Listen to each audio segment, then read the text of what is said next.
It was the most significant terrorist attack in modern times. September 11, 2001, at 8:46, hijackers on board an American Airlines flight crashed the plane into the North Tower of the World Trade Center, killing everyone on board and hundreds inside.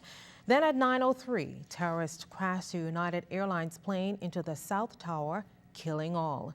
About a half hour later, Flight 77 crashed into the Pentagon in Washington, killing 59 on board and 135 military and civilian personnel inside the building. And then at 10:07, Flight 93 went down in a field in Somerset County, Pennsylvania, killing all 40 passengers and crew. Now, these attacks were described by President at the time, George Bush, as evil acts of terror. And those attacks have forced an upgrade of port security worldwide. Today, U.S. Embassy Chargé d'Affaires John Dinkelman said when America becomes vulnerable, it causes all others to be on guard. In many ways, the people of the Bahamas and the people of the United States, because of our proximity and because of the way in which we jointly see the world, are allied in ways that other nations can't even compare in our struggle against lawlessness, terror, the scourges that confront us as countries, not the least of which is, of course, terrorism, but also international criminal cartels, lawlessness, anything that detracts from the ability of the regular citizen to live his or her life in a way that they see fit. Meantime, a 104-story skyscraper is being built on Ground Zero, and it will be called One World Trade Center. When it's completed in 2013, it will be the tallest building in the Western Hemisphere. Well, 11 years ago, all of our lives were changed when the attack on the Twin Towers in New York City took place. The FAA grounded flights, and a number of Bahamians residing in New York were left stranded. Tonight, we look back at how Bahamians there were affected. We literally witnessed the second plane go through the World Trade Center.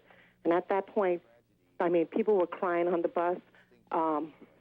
Cop cars and ambulances, about 150 of them were speeding by on the lane next to where we were. They had to reroute traffic, and it's massive traffic that's traveling at that time. That's major rush hour here in New York. I just thought that I should have been at the bottom of the World Trade Center concourse, crossing through it, like I do every day for the past 10 years on my way to work. I stopped there at the bottom of the concourse for breakfast. I know people. There's beautiful stores that I shop in that are down there, and I should have been at the bottom of that building. That is the second time that I was so close to perhaps not being here. The first time they bombed the World Trade Center, I was called back from lunch hour to attend a meeting that somebody else couldn't stand in. And when I was released and I was on my way there, across the bridge that connects the World Financial Center, which is my office building, to the World Trade Center, there were people limping across with glasses and blood on their face, and I could just think that this is the second time that I've come so close. There were body parts on the street that they were stepping over, not even registering in their mind that there were body parts. I had a very good friend of mine who's close to my family that, as she was walking, she said all she kept thinking is, what is all this meat? Where is all this meat on the ground coming from? And then it registered to her that she's actually walking across body parts and pieces of flesh. And I mean, I don't know how to come back. I was on my way to classes, and my friend from the Virgin Islands, right, she had called me to tell me that the two planes had gone into the World Trade Center. And at that same time, we heard a loud boom, which was actually the bombing that was taking place at the Pentagon at that same time. I'm just basically scared, and I don't know if they may probably go to war, because I'm sure you have heard how serious Bush is on this matter, Hope they don't do anything stupid that would put, us at stake, or even the other people in the other country at stake, because in his speech he said that they will make no distinctions between the people who did this and those harbor them, you know.